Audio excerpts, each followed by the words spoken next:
शेरवानी और बिरयानी अगर यूपी आई तो हमें खत्म कर देगी। ये बयान कांग्रेस के एक बड़े नेता के हैं जो कि आपसी बातचीत में कहे गए, लेकिन वीडियो में रिकॉर्ड हो गए तो वायरल हो गए। लेकिन जिसको शेरवानी और बिरयानी कहा गया, यानी कि असुद्दीन ओवैसी को, वो अब यूपी आ रहे हैं, यूपी में कमाल कर रहे हैं, ऐसा बताया जा रहा है। आज एक ऐसी घटना हुई है जिसके बाद से ओवैसी का अब यूपी में मुस्लिम वोटों में सेंध लगाना पक्का हो चुका है। कुछ सिनेरियो ऐसा बन चुका है। आज बीएसपी सुप्रीमो मायावती ने एक ऐसी बात कही है जिसके बाद से मुस्लिम वोटर जो है वो अपना नजरिया बदलने वाला है। जी हां दोस्तों, क्या है पूरी खबर जानने के लिए बने रहिए हमारे साथ। चैनल को सब्सक्राइब कर बेल आइकन दबा दीजिए। आज बीएसपी सुप्रीमो मायावती ने प्रेस कॉन्फ्रेंस करते हुए कहा कि एआई के दौर में बीएसपी के खिलाफ फेक खबरें, फेक नैरेटिव बनाया जा रहा है। टीवी पर बार बार, मीडिया में बार बार चर्चा की जा रही है कि बसपा गठबंधन करेगी। बहन जी ने साफ तौर पर कहा कि हम किसी भी पार्टी के साथ कोई गठबंधन नहीं करेंगे, ये हमारे खिलाफ भ्रामक प्रचार है, हम अकेले चुनाव लड़ेंगे। आपको बता दें कि मीडिया में, सोशल मीडिया पर बीते कुछ दिनों से बसपा और ओवैसी के गठबंधन को लेकर बात चल रही थी और बताया जा रहा था, दावा यह किया जा रहा था कि बीएसपी और एआईएम एमआईएम के गठबंधन से मुस्लिम वोट बीएसपी को ट्रांसफर हो जाएगा। लेकिन बीएसपी सुप्रीमो मायावती ने साफ तौर पर इनकार कर दिया कि हम सपा, भाजपा, कांग्रेस किसी के साथ भी कोई अलायंस करने नहीं जा रहे हैं। अब जब बहन जी ने ये अनाउंसमेंट किया, उसके बाद एक चीज साफ हो गई कि उत्तर प्रदेश में अब जो गठबंधन है, जो चुनावी समीकरण है, वो इस तरीके से दिखाई दे रहा है। आज की डेट में बसपा अकेले चुनाव लड़ रही है, सपा और कांग्रेस संभावित साथ लड़ते नजर आएंगे और ओवैसी अकेले लड़ते नजर आएंगे, या चंद्रशेखर के साथ जा सकते हैं, पल्लवी के साथ जाकर उनकी पार्टी से पीडीएम बना सकते हैं।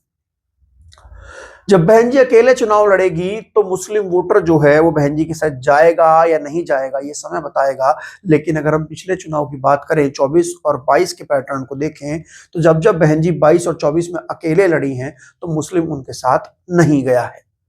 और अगर उसी तरीके को 27 में भी फॉलो करें तो इस तरीके से मुस्लिम उनके साथ जाता हुआ नहीं दिखाई दे रहा है, अगर हम 22 और 24 के पैटर्न को देखें तो। लेकिन बड़ा सवाल यह है कि आखिर मुस्लिम वोटर फिर क्या करेगा, उसके पास ऑप्शन क्या बचता है। समाजवादी पार्टी और कांग्रेस को लेकर मुस्लिम वोटर का यह कहना है कि सपा और कांग्रेस के पास वो थ्रेशोल्ड नहीं है जिससे वो भाजपा को हरा सके, जिससे भाजपा को रोक सके। 22% मुसलमान और 7% यादव क्या ही कर सकते हैं। भाजपा के पास थ्रेशोल्ड 40-44% है। ऐसे में वो नैरेटिव के गेम में फंसेगा या नहीं फंसेगा, ये अपने आप में देखने वाली बात है।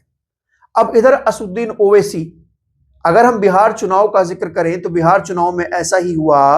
बिहार चुनाव में आरजेडी और कांग्रेस साथ में लड़े और वहां पर निषाद को भी अपने साथ लिया गया। हुआ ये कि वहां से निषाद डिप्टी सीएम अनाउंस कर दिया गया, मुस्लिम डिप्टी सीएम अनाउंस नहीं किया आरजेडी कांग्रेस ने, और ना ही उतने लोगों को टिकट दिया, जिस बात का फायदा उठाया असुद्दीन ओवैसी ने। आरजेडी और कांग्रेस की मुसलमानों को दूर रखने की जो प्लानिंग थी वो ये थी कि बीजेपी चुनाव को कॉम्युनल ना करते, और इस चीज का फायदा असुद्दीन ओवैसी ने उठाया। असुद्दीन ओवैसी ने जो सीमांचल वाला क्षेत्र था, जो मुस्लिम बहुल क्षेत्र था, वहां जाकर वहां के मुसलमानों को साफ तौर पर कहा कि ना तो ये भाजपा को हरा पा रहे हैं, ना ही आपकी लीडरशिप बना पा रहे हैं। ऐसे में ना जब भाजपा हार रही है तो कम से कम आप लोग अपनी लीडरशिप के पास तो आओ, मुस्लिम क़यादत तो मजबूत करो। और वही हुआ, वहां पर मुसलमानों ने मुस्लिम क़यादत मजबूत की। ओवैसी 25 सीटों पर चुनाव लड़े, 5 जीत गए, कई सीटों पर निर्णायक रहे। उसके बाद ओवैसी महाराष्ट्र गए, वहां पर भी सेम बात मुस्लिम लीडरशिप वाली आई और असुद्दीन ओवैसी ने महाराष्ट्र में भी 125 नगर निकाय की सीटें जीत ली। अब ओवैसी यूपी पहुंच रहे हैं और यूपी में आने को लेकर लगातार हम देख रहे हैं, चुनाव से 11 महीने पहले असुद्दीन ओवैसी की पार्टी का संगठन कैडर है वो सक्रिय हो चुका है। शौकत अली जो उनकी पार्टी के प्रदेश अध्यक्ष हैं, वो रोजाना नए नए बयान दे रहे हैं, वो रोजाना नई नई चीजें कह रहे हैं, मीडिया में बने हुए हैं, अखिलेश को टारगेट कर रहे हैं, वो भाजपा को टारगेट कर रहे हैं और दावा किया है कि 1 करोड़ मुसलमान जो है वो उनके साथ जुड़ चुके हैं। अब अखिलेश यादव को भी पता है कि असुद्दीन ओवैसी यूपी आ रहे हैं, ऐसे में असदुद्दीन ओवैसी को रोकने के लिए अखिलेश यादव भी मुस्लिम वोट बैंक पर ज्यादा से ज्यादा फोकस करने की कोशिश करेंगे। लेकिन अखिलेश के लिए यहाँ बड़ी दिक्कत ये हो जाएगी कि अगर मुस्लिम पर ज्यादा फोकस कर देंगे तो बीजेपी चुनाव को कॉमनल बना देगी और अखिलेश को मुसलमानों का वोट तो मिल जाएगा लेकिन उसके अलावा और वोट नहीं मिल पाएगा, जिसको वो जोड़ने की पूरी कोशिश कर रहे हैं। इसका तोड़ निकालने के लिए अखिलेश ने, कुछ लोग कह रहे हैं कि नसीमुद्दीन सिद्दीकी को साथ लेकर आए हैं, लेकिन बड़ा सवाल यह है कि नसीमुद्दीन सिद्दीकी अखिलेश यादव को कौन सा वोट दिलाएंगे? क्या दलितों का वोट दिला देंगे? मुझे नहीं लगता कि दलितों का वोट दिला देंगे। अगर दिलाना होता तो 8 साल कांग्रेस को दिलाए होते पहले। तो इस समय जो सियासी घिचपिच है वो इस तरीके से हो गई कि बहन जी के एक बयान ने उत्तर प्रदेश की सियासत में बहुत कुछ बदल दिया है। अखिलेश यादव और कांग्रेस मिलकर 27 का चुनाव साफ लड़ेंगे। मैं आपको 3 समीकरण बना रहा हूं जो मुझे आज बनते हुए दिख रहे हैं।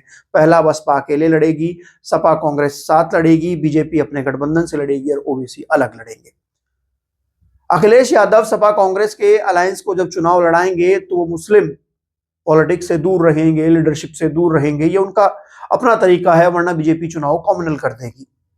और इसी बात का फायदा असदुद्दीन ओवैसी और बहन जी उठाने की कोशिश करेंगे। और ऐसे में असदुद्दीन ओवैसी मुस्लिम है तो वो इस बात का ज्यादा फायदा उठाएंगे और वो फिर जाकर मंचों से कहेंगे कि मुसलमानों, आपने अखिलेश जी को वोट दिया, अखिलेश जी तो आपका नाम नहीं ले रहे हैं, आपके लोगों को चुनाव नहीं लड़ा रहे हैं, डिप्टी सीएम अनाउंस नहीं कर रहे हैं, तमाम प्रकार की चीजें कही जाएंगी।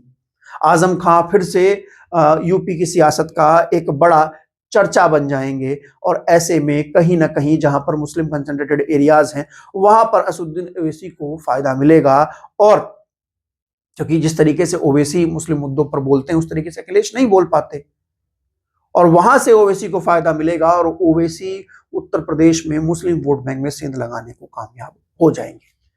बहन जी के अकेले लड़ने से ये चीजें हो रही है। अगर बहन जी अलायंस में चुनाव लड़ती हैं कांग्रेस या किसी और के साथ, हालांकि वो मना कर रही है कि मैं किसी अलायंस में चुनाव नहीं लड़ूंगी, लेकिन राजनीतिक जानकारों का ये मानना है कि बसपा कांग्रेस अलायंस में अगर चुनाव लड़ती तो नैरेटिव बनाकर मुस्लिम वोट जो है बीएसपी और कांग्रेस के अलायंस पर आ जाता। ऐसा इमरान मसूद ने एक इंटरव्यू में टॉप सीक्रेट के साथ कहा, मतलब अभिषेक उपाध्याय के साथ कहा। कुछ लोगों का यही मानना था कि अगर ओवैसी और बहन जी साथ में चुनाव लड़ेंगे तो मुस्लिम वोट बैंक बहन जी और ओवैसी के साथ चला जाएगा, लेकिन मैं नहीं मानता था कि असदुद्दीन ओवैसी इतने बड़े नेता हैं कि वो पूरा मुस्लिम वोट बैंक बहन जी की तरफ ट्रांसफर करा दें। लेकिन अब जब बहन जी ने साफ कह दिया है कि वो अकेले चुनाव लड़ेंगी और जहां तक की उम्मीद है कि सपा कांग्रेस साथ में लड़ेंगे, ओवैसी अकेले लड़ेंगे, तो ओवैसी मुस्लिम वोट बैंक में सेंध लगाएंगे। उत्तर प्रदेश में 82 मुस्लिम बहुल सीटें हैं जिसमें से 62 2022 में अखिलेश यादव ने जीती थी। अखिलेश यादव टोटल 109 111 सीटों के आसपास जीती, जिसमें 62 मुस्लिम बहुल सीटें थी। आप समझ सकते हैं किस तरीके से मुसलमानों ने अखिलेश यादव को टूट कर वोट किया था, लेकिन फिर भी वो भाजपा को नहीं हरा पाए। बीजेपी 273-74 पर पहुंच गई थी और अखिलेश 109 111 पर रुक गए। तो इससे साफ अंदाजा लगाया जा सकता है कि मुस्लिम वोट बैंक भाजपा को सपा के साथ तो जाकर नहीं हरा सकता। ऐसे में जब मुस्लिम वोट बैंक भाजपा के साथ सपा को जाकर नहीं हरा सकता तो कोई ऐसी पार्टी देखे जो भाजपा को हराए, या तो बसपा के साथ जाए, लेकिन किस तरीके से जाए, कैसे जाए, क्योंकि मुस्लिम वोट बैंक जो है उसका अगर नैरेटिव हम पिछला उठा के देखें तो जब बीएसपी अकेले चुनाव लड़ी, कमजोर चुनाव लड़ी, तब तक वो नहीं गया। अकेले चुनाव लड़ी तब नहीं गया। 2017 में मुस्लिम वोट बैंक बसपा और सपा दो जगह डाइवर्ट हो गए थे। उस समय बीएसपी काफी मजबूत हुआ करती, काफी बड़े नेता हुआ करते थे। अब बीएसपी के पास कोई बड़े मुस्लिम चेहरे भी नहीं है। तो बड़ा सवाल यह बनता है यहां से कि असदुद्दीन ओवैसी उत्तर प्रदेश में इस जो सियासी खींचतान है इसका काफी फायदा उठा सकते हैं और अपने पैर जमा सकते हैं। जी हाँ दोस्तों, आपका इस पूरे विश्लेषण को लेकर क्या कहना है, आपकी क्या राय है, आप लोग लिखकर कमेंट सेक्शन में बता सकते हैं। तब तक के लिए चलते हैं, धन्यवाद, नमस्कार।